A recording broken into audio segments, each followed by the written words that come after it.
여러 번 읽고 듣고 하실 말씀인데 세번역 말씀으로 다시 한번 읽으시니까 확실하게 그 당시의 상황이라든지 또 인물들이라든지 이유라든지 또 결과에 대해서 다가오시죠?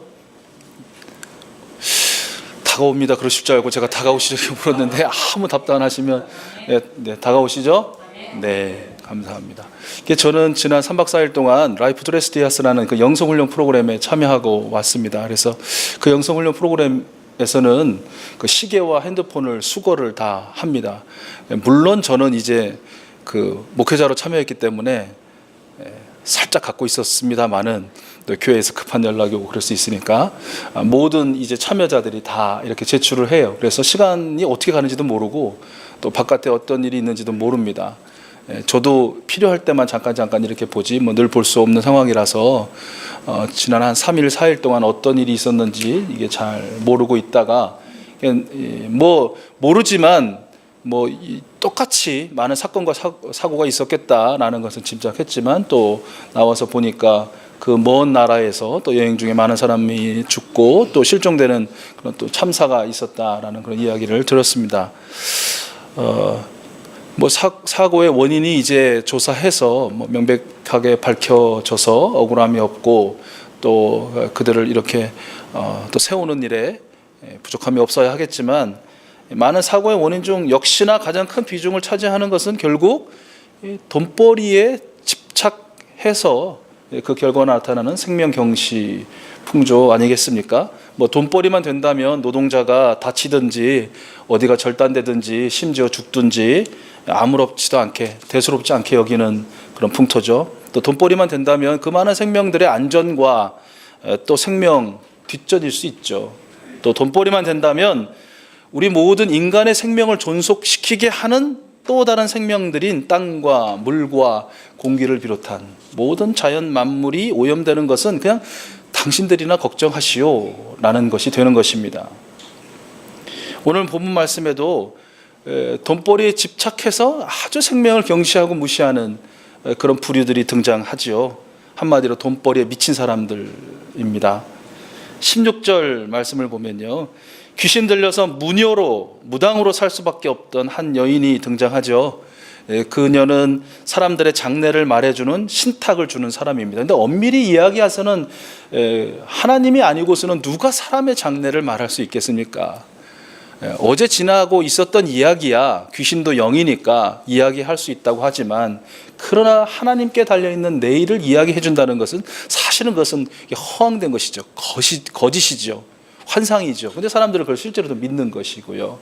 귀신에 매였으니 그녀는 하고 싶지 않아도 할 수밖에 없는 그런 신탁을 주는 여인으로 살 수밖에 없었다라는 것이죠. 그런데 어쩌면 자기 인생은 없고 귀신에 매인 삶밖에 없는 그 불행한 여인을 자신들의 큰 돈벌이의 수단으로 삼는 사람들이 있었다는 것이에요. 말씀을 보면 사람들이라고 한 거 보면 그녀의 주인이라고 주장하고 그녀에게 갈취해서 편의를 취했던 사람들이 아마 여럿이 되었던 것 같습니다. 공동 소유다. 공동 소유를 주장할 만큼 아마 돈벌이가 굉장히 컸던 것 같습니다. 그렇죠? 적게 벌어서 한 사람 벌어서 이렇게 채워줄 만큼만 하면 누가 거기 붙겠어요? 여러 사람이 나누어 가져도 될 만큼의 많은 수익을 그 여인은 주었던 것 같습니다. 그 여인은 그 파렴치한 사람들의 손에 옥죄는 그런 인생을 살고 있었다라는 것이죠. 18절 말씀을 보면 그런데 그 여인이 아니라 그 여인 안에 들어있던 귀신이 자꾸 바울과 실라를 쫓아다니면서 예수 그리스도를 이야기하는 것입니다. 그리고 그 며칠이 지난 뒤에 바울은 그 여인에게서 예수 그리스도의 이름으로 귀신이 떠나도록 선포했고요. 그 즉시 예수는 그 여인을 떠나갔습니다. 그 여인은 건강을 회복했을 것이고요. 맑은 정신과 또 깨끗한 영혼을 되찾게 되었을 것입니다. 19절에서 21절 말씀을 보면요. 그런데 그 여인의 소유권을 주장했던 여러 사람들이 그 여인에게서 귀신이 떠나가고 더 이상 신탁을 말해줄 수 없는 존재가 되자 아마도 그 여인을 버렸겠죠. 아마 버렸을 것 같습니다. 버린 후 자신들의 손아귀에 있는 자신들이 수족처럼 부릴 수 있는 많은 무리들을 데리고 먼저 그 장터를 관리하는 하급 관리를 찾아갑니다. 고소했겠죠. 고발했겠죠.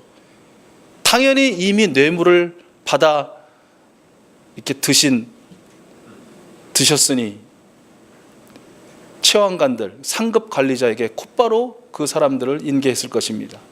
그리고 역시나 뇌물을 열심히 받아 드셨으니 그 고발자들의 다소 엉뚱한 귀신을 쫓았다고, 그래서 그 사람의 건강을 되찾아주고 영혼을 맑게 해줬다는 게 죄목입니까? 죄목이 안 되니까 로마에서 도대체 받아들일 수 없는 이상한 유대의 풍속을 전한다라는 죄목으로 로마 사람들, 그러니까 특별히 원래 로마인들이 아니잖아요, 그죠? 이 일이 있었던 도시는 빌립보니까, 빌립보 역시 로마의 식민지였고 어떻게든지 로마와 모든 것을 완벽하게 닮게 하고 또 모방하려고 했던 그 심리를 건든 것이죠.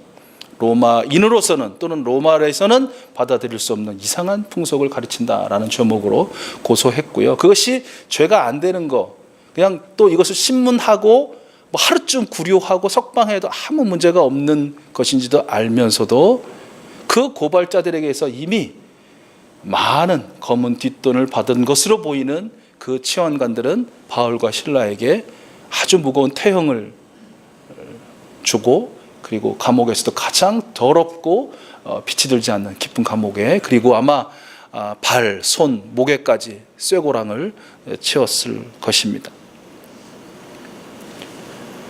22절 말씀을 보면 그러한 내용들이 나와 있고요. 그것은 어쩌면 고발자들을 위한 자신의 뒷배가 되어주는 경제 권력에 의한 일종의 서비스였던 것으로 그렇게 보입니다. 23절 이하의 내용을 간단하게 좀 요약하면요, 그 고통스러운 태양을 맞고 온몸에 쇠고랑이 채워진 채 감옥에 갇힌 바울과 실라는 그 와중에도 한 가지 일을 합니다. 어떤 일을 하죠? 하나님을 찬송합니다. 그리고 하나님은 응답하십니다. 어떻게 응답하십니까? 그 찬송을 기뻐 들으신 하나님은 그 옥터를 뒤흔들고 모든 옥문을 열어 제끼고, 그리고 모든 죄수들의 손과 발과 목에 채워져 있던 쇠고랑을 다 풀어버리는 그런 놀라운 역사로 응답하시죠. 이 일로 인해서 가장 놀라고 두려움에 떨었던 사람은 바로 그 감옥을 지켰던 간수라고 소개하고 있고요.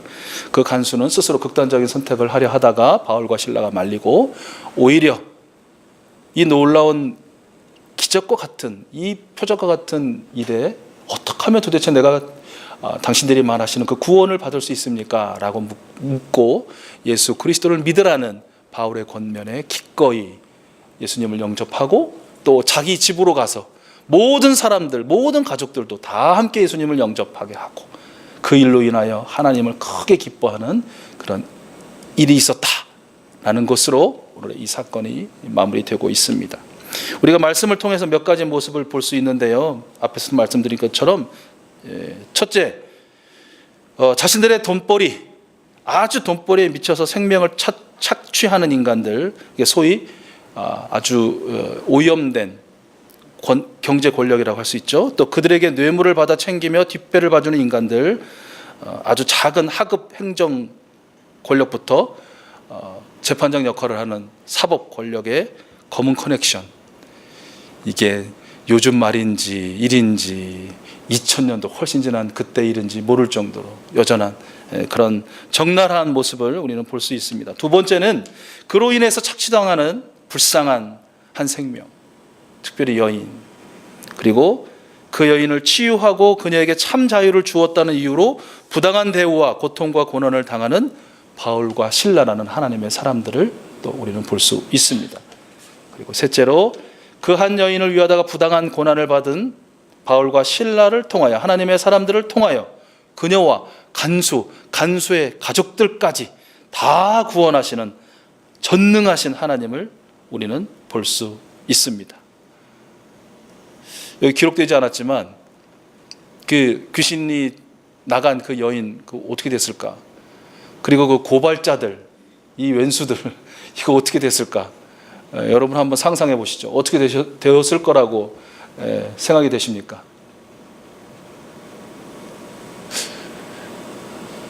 소원이 담긴 바람인데, 이 사건이 있기 바로 직전에 어떤 일이 있었냐면, 그 여인임에도 불구하고 굉장히 부유하고 또 명망가 있던 루디아라는 사람이 예수님을 영접하는 사건이 있거든요.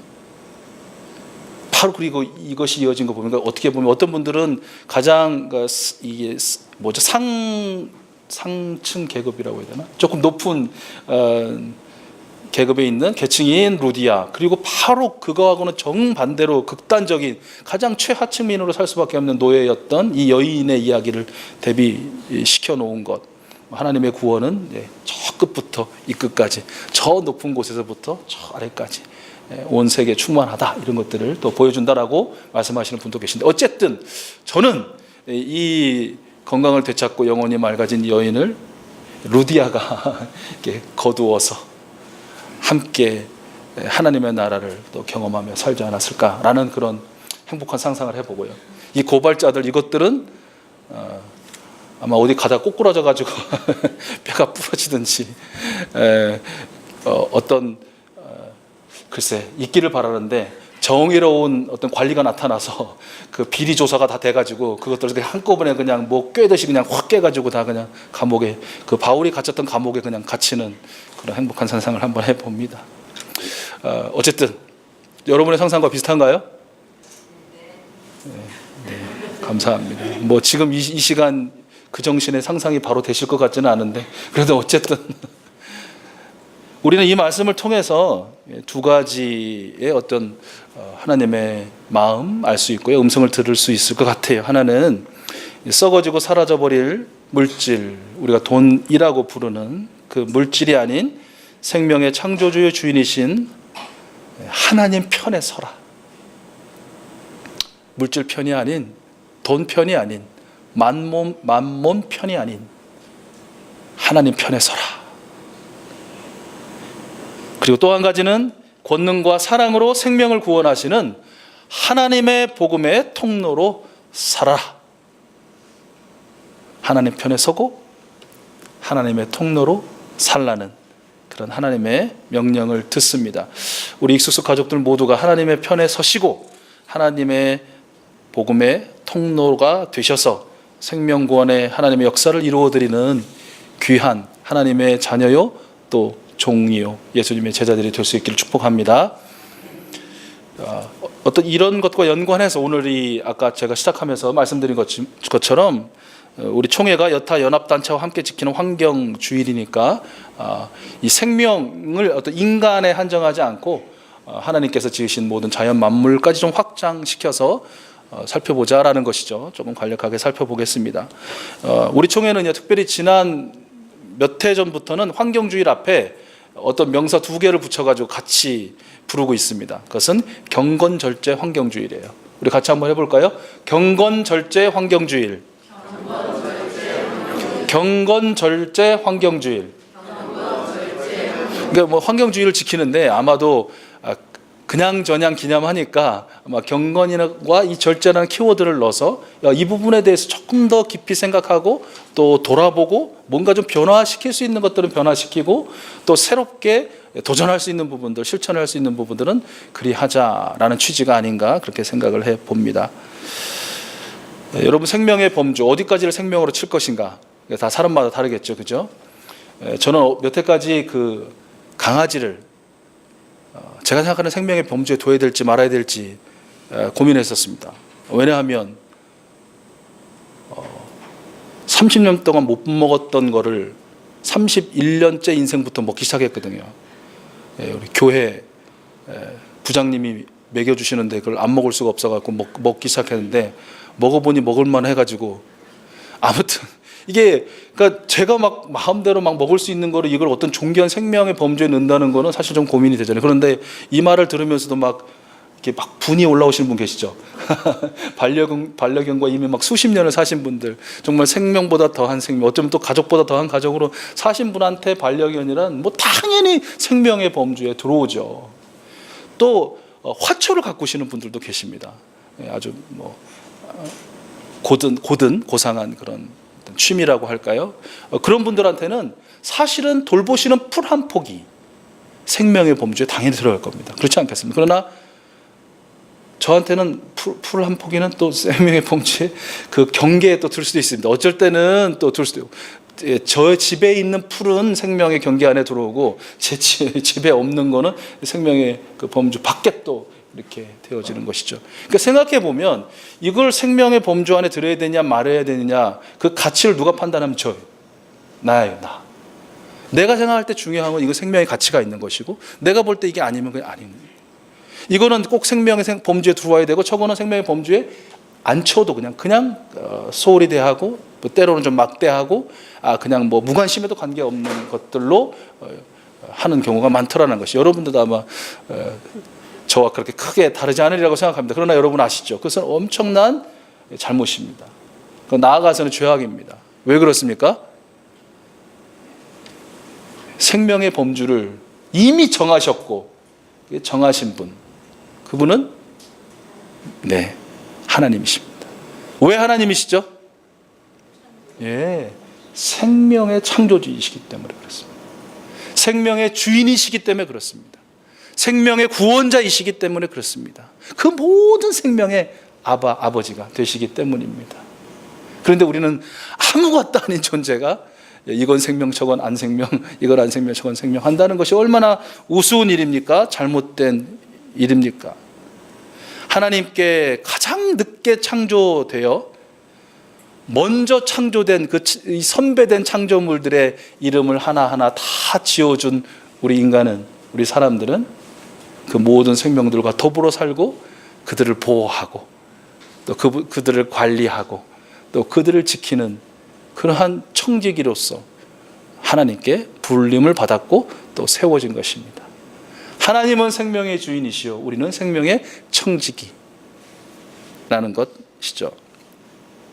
그런데 하나님께 부여받은 이 의무와 사명을 새까맣게 잊고 살아가는 우리들로 인해서 하나님께서 창조하시고 사랑하시는 생명들이 겪는 순환과 고통이 얼마나 큰지요. 인간의 돈벌이의 도구로 철저하게 전락되어 버린 그 생명들의 그 처참한 모습은 어떤지요. 또 그리고 우리를 가끔은 요즘 들어와서는 굉장히 자주 두렵게 만들고 공포에 떨게 하는 그 생명들의 복수는 또 어떻게 지금 일어나고 우리에게 보여지고 경험되어지고 있는지요. 이 시간에는 그 사례들에 대해서 설명드리기보다 나누기보다 이미 여러분 충분히 눈으로 보시고 귀로 듣고 또 삶으로 경험하고 계시는 그런 현실에서 우리 크리스찬들은, 우리 익수수 가족들은 무엇을 해야 하고 또 어떻게 살아야 하는지를 좀 살펴보려고 합니다. 말씀드린 것처럼 아까 환경주의 앞에 두 가지 키워드 단어가 들어간다고 했죠. 뭐였죠? 훌륭하십니다. 10분이나 지났는데 경건과 절제를 정확하게 기억하신다는 건 대단하십니다. 자, 환경주의 앞에 어떤 것이 붙는다고요? 경건과 절제라는 것이죠. 로마서 8장 19절과 22절 아까 우리 성시교독할 때 함께 교독하신 내용인데요. 피조물이 고대하는 바는 하나님의 아들들이 나타나는 것이니 피조물이 다 이제까지 함께 탄식하며 함께 고통을 겪고 있는 것을 우리가 아느니라 라고 말씀하고 있어요. 모든 피조물, 즉 모든 생명이 하나님의 구원을 고대하며 내는 탄식, 즉 신음소리를 들을 수 있는 영적 민감성, 이것이 어떤 의미에서 경건이라고 말할 수 있을 것 같습니다. 여러분, 누군가의 신음소리를 듣는 사람만이 그 사람을 찾아가 위로하고 도울 수 있는 것입니다. 그렇죠? 옆에 사람이 겉으로는 끙끙대지 못하지만 그러나 그 안으로 얼마나 끙끙대고 있고 괴로워하고 있고 이 신음을 내고 있는지를 모르는 사람은요, 어떤 일이든지 그 사람 앞에서도 잔치도 엽니다. 춤도 춥니다. 아주 그냥 흥청망청 놀 수 있는 것입니다. 그러나 그 사람의 그 내면과 삶의 고통이 어떠한지, 그리고 그것으로 말미암아 새어나오는 그 신음소리를 듣고 그것에 민감한 사람은 절대 그럴 수 없습니다. 아무리 신나고 즐겁고 좋은 일이 있어도 참게 되고요, 오히려 그를 찾아가서 조용히 해줄 수 있는 말, 해줄 수 있는 일이 없어서 그냥 같이 울고 어깨를 걸고 그냥 손으로 다독이는, 그렇게 할 수밖에 없다라는 것이죠. 마찬가지로 그것이 어떤 사람, 우리 목원, 우리 교인, 우리 가족만이 아니고 앞에서 말씀드린 것처럼 하나님께서 지으신 모든 그 하나님의 생명의 범주 안에 들어가 있는 모든 생명들의 그 고통에 따른 탄식과 그 신음소리를 들을 수 있어야 한다는 것이죠. 여기도 자연 좋아하시는 분 계시죠. 우리 지치던 집사님 굉장히 제가 볼 때는 저희들 중에 가장 자연을 사랑하시고 좋아하시는 분으로 저는 알고 있습니다. 이분들은요, 그 자연을 찾을 때마다 그들의 노랫소리, 그들이 춤추는 것들, 이 바람 불면 막 춤을 추시잖아요. 막 춤을 추고 또 웃는 소리를 잘 들으십니다. 그러나 반면에 그 자연의 고통과 슬픔의 신음소리도 민감하게 잘 들으신다는 것이죠. 그래서 어디를 가든지 무엇을 하든지 그곳에서는 조심조심 하고요. 어떤 분들은 말도 조용조용히 하고요. 제가 이 말씀 드리니까 갑자기 생각났는데, 예전에 청년부 수련회, 저쪽 상도동에 있는 교회 수련회 갔을 때 은혜를 왕창 받아가지고 다들 막 청년들이요, 그 집회가 거의 새벽 1시에 끝났는데 새벽 1시부터 4시 반까지 찬양을 했어요. 그 기도원에서. 근데 찬양 다 이제 마무리될 쯤에 갑자기 그런 생각이 딱 드는 거예요.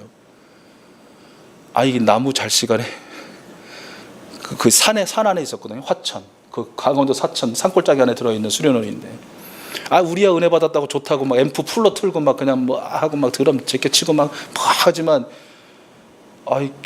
이게 잠들어야 될 모든 그 자연들이 얼마나 시끄러웠을까, 얼마나 짜증났을까, 막 그냥 새벽에 다 일어나고 졸면 어떡할까, 뭐 제 기능은 안 하면 그런 생각이 나더라고요. 그것처럼 자연을 사랑하는 분들은 그런 것들에 어떤 영적인 감수성이 있다는 것이죠. 경건이 다른 것이 아닌 것 같아요. 그러니까 사람 앞에서 어떤 무슨 신앙적인 행태 앞에서 뭔가 좀 이렇게 겉으로 보여지는 느릿느릿한 발걸음, 아주 낮은 저음의 목소리, 뭔가 성경책을 들고 이게 경건이 아니고, 남들은 보지 못하는 그 약하고 약한 생명들의 그 아픔을 보고 그들의 신음소리를 들을 수 있는 것, 이것이 이제 경건이고요. 환경주의를 맡는 오늘 저와 여러분에게, 우리 익수수 가족들에게 하나님께서 갖게 되기를 원하시는 이 경건의 덕목, 그 생명의 신음소리, 탄식소리를 들을 수 있는 그 영적인 민감함, 그러한 경건의 삶 살 수 있기를 우리 하나님은 원하시는 것이죠. 두 번째 키워드는 절제라고 말씀드렸죠. 하나님의 음성과 생명의 그 신음소리에 민감한 사람은 이게 당연히 따라오죠. 그죠? 말씀드린 것처럼 그 신음소리를 듣는데 어디 거기다 대고 막 그냥 막 퍼서 쓰고 막 그냥 갖다 버리고 막 그렇게 하겠어요. 우리는 이 탐욕이 어떤 것이라는 걸 알고 있습니다. 그렇죠? 이게 적당이라는 것이 우리 사람들에게는 없잖아요. 더죠. 그렇죠? 술을 드셔도 필름이 끊길 때까지 더, 밥을 먹어도 배불러 죽을 때까지 더, 또 뭐가 있을까요? 하여튼 뭘 하면 죽을 때까지, 뭐 끊길 때까지, 뭐가 없어질 때까지. 근데 이게 안 죽거든요. 그러니까 더 먹고, 끊겨도 돌아오거든요. 그러니까 또 마시고, 가져도 뭔가 계속 허하거든요. 이게 더 가져야 돼. 더 사야 되고, 더 지어야 되고, 더 사요. 여러분 아시는 것처럼 누가복음 12장에 나와 있는 그 어리석은 그 부자의 비유, 예수님께서 들려주셨잖아요. 그 어리석은 부자 비유를 예수님께서 왜 말씀하셨어요? 온갖 탐욕을 멀리하여라, 사랑하는 너희들아. 이 이야기를 명확하게 해주시려고 이 비유의 말씀 해주신 거 아니에요? 그죠? 소출이 계속 쌓이니까 어떻게 해요? 창고를 짓고 또 짓고 또 짓고 그리고 많으니까 실컷 놀자. 그런데 그 밤에 하나님이 그 영혼을 부르시는 그 모든 것들이 어떻게 되겠느냐라고 들려주시잖아요. 하나님께서는 우리 익수수 가족들 한 분 한 분이 이 땅에서의 탐욕을 좀 덜어내고, 21절 누가복음 12장 21절의 말씀처럼 자기를 위해서는 재물을 쌓아두면서도 하나님께 대하여는 부요하지 못한 사람은 이와 같이 될 것이다 라고 말씀하셨는데, 하나님께 부요한 그런 사람으로 살기를 우리 하나님은 원하신다는 것이, 절제라는 것은 어떤 의미에서 뭔가를 하지 않는 것이 아니라 이미 하고 있는 것을 좀 덜어내는 것이 절제가 아닌가라는 생각을 가져보았습니다. 뭔가를 하지 않으려고 하면 너무 어렵습니다. 진짜 안 해야 되니까. 더 어려운 게 있습니다. 이미 하고 있는 걸 덜어내는 거, 그게 더 어려운 것 같아요. 그러나 그렇게 하는 것이 절제라고 하나님께서는 우리에게 가르쳐주고 계시고, 그러한 삶을 살기를 바라신다라는 것이죠. 이러한 모든 생명의 탄식과 신음소리를 좀 듣는 그러한 영적인 감수성의 경건과, 그리고 뭔가 이미 하고 있는 것들을 조금 덜어내는 이 절제의 삶을 구체적으로 실천할 수 있는 두 가지 방법이 이미 우리에게 주어졌다. 우리 익숙 가족들에게. 하나는 연말에 지난 연말에 나눠드린 기독교 환경 달력입니다. 6월달, 저 진짜 죄송한데요. 그 기독교 환경 달력을 내가 책상 책상이나 아니면 뭐 어디 놓거나 보고 있다 하시는 분 있죠. 빨리 눈 3번만 깜빡여 보세요. 나 안 하고 있다 하시는 분들 그냥 6월달 보셨는지 모르겠는데 오늘이 환경주일이고요. 그리고 유기농의 날이라고 기록되어 있습니다. 그리고 6월 5일은 나라에서 정한 환경의 날이고요. 또 보니까 10일 날은 고기 안 먹는 날, 고기 안 먹는 월요일도 있고요. 17일 날은 사막화 방지의 날이라고 이렇게 좀 지정이 되어 있더라고요. 다른 게 아니고요. 이렇게 이미 하나님께서 우리에게 그렇게 살라고 지난해부터 작정하셔서 올해 이렇게 주신 것들을 좀 살펴보면서 일주일 내내, 1년 내내, 평생이 아니더라도 그냥 그날의 그 주제에 있는 날만이라도 그것을 생각하고 또 돌아보고 지키고 실천하는 것, 이것이 경건과 절제의 삶 아닐까요? 또 더욱 중요한 것도 이렇게 살 수 있는 것이 바로 그 생명의 신음소리를 잘 듣는 사람은 생명의 주인이신 하나님의 음성을 잘 듣는 사람이니 그 분명한 거잖아요. 그렇죠? 그렇기 때문에 우리는 매일 예배에 더욱 집중해야 한다는 것이죠. 하나님의 음성을 잘 듣는 자가 생명의 소리를 잘 듣습니다. 하나님의 말씀을 통해 하나님의 음성을 듣고 기도를 통해 하나님께서 이루시고자 하는 그 일에 마음을 합하는 그 사람이 생명을 위하고 살리고 치유하고 구원하는 하나님의 귀한 도구가 되는 것입니다. 오늘 여러분 한번 하나님께 여쭙고 여러분 생각해 보십시오. 2019년 환경주의를 맞으면서 나는 무엇을 할 수 있는가? 우리 목장은 무엇을 할 수 있는가?